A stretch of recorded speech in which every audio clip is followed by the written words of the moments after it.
Modul penerapan K3 Konstruksi Pekerjaan Umum. Manajemen risiko yang efektif dimulai dengan mengidentifikasi dan mengendalikan bahaya sebelum insiden terjadi. Sementara, banyak ahli K3 di dunia memahami bahwa job safety analysis adalah cara tepat untuk menilai bahaya dan menentukan pengendaliannya dalam setiap tahapan suatu proses pekerjaan. Untuk memulai proses job safety analysis, pilih pekerjaan atau tugas yang perlu dievaluasi. Memilih pekerjaan untuk dianalisis mungkin terdengar sederhana, namun dapat menjadi pertimbangan penting ketika memiliki waktu kegiatan terbatas dan sumber daya terbatas dan terkait pengaruh kecepatan penyelesaian semua tahapan proses pekerjaan. Rencana K3 kontrak yang selanjutnya disingkat RK3K adalah dokumen lengkap rencana penyelenggaraan SMK3 konstruksi dan merupakan satu kesatuan dengan dokumen kontrak suatu pekerjaan konstruksi. Dibuat penyedia jasa dan disetujui pengguna jasa. Untuk selanjutnya dijadikan sebagai sarana interaksi antara penyedia jasa dengan pengguna jasa dalam penyelenggaraan SMK3 konstruksi. Pertanyaannya sekarang bagaimana menyusun rencana K3? Yaitu harus melakukan identifikasi bahaya. Setiap bahaya harus diidentifikasi dari perincian setiap langkah pekerjaan dilakukan. Jika satu atau lebih langkah pekerjaan diulang sebaiknya dapat menjadikan kaji ulang dari identifikasi.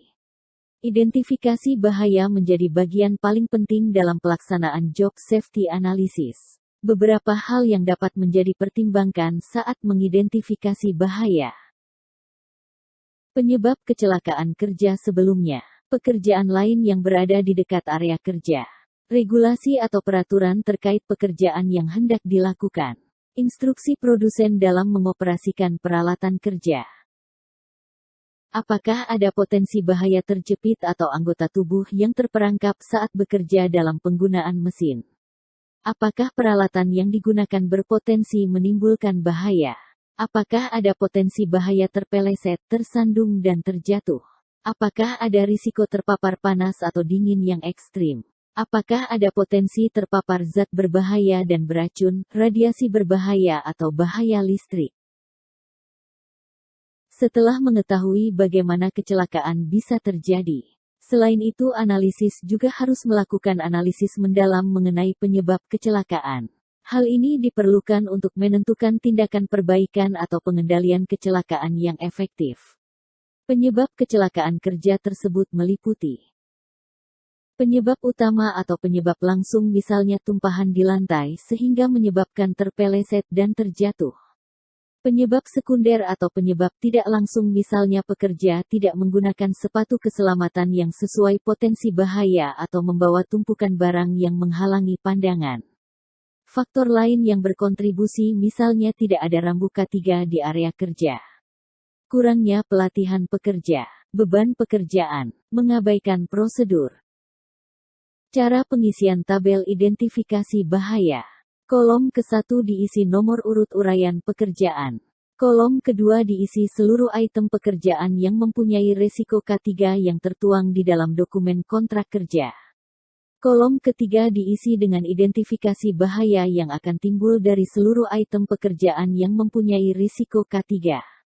Kolom keempat diisi dengan nilai angka kekerapan terjadinya kecelakaan.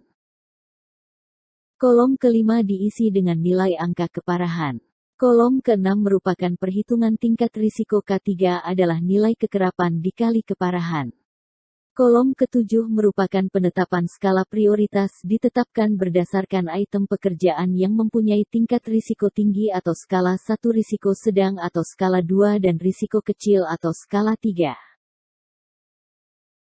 Apabila tingkat risiko dinyatakan tinggi, maka item pekerjaan tersebut menjadi prioritas utama atau peringkat 1 dalam upaya pengendalian. Kolom ke-8 diisi bentuk pengendalian risiko K3. Bentuk pengendalian risiko menggunakan hierarki pengendalian risiko.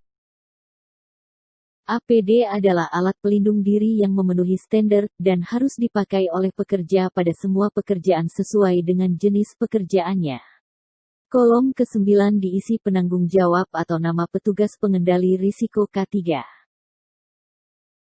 Sebagai penjelasannya, eliminasi adalah mendesain ulang pekerjaan atau mengganti material bahan sehingga bahaya dapat dihilangkan atau dieliminasi.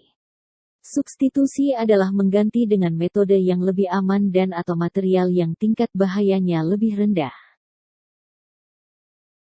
Rekayasa teknik adalah melakukan modifikasi teknologi atau peralatan guna menghindari terjadinya kecelakaan. Administrasi adalah pengendalian melalui pelaksanaan prosedur untuk bekerja secara aman.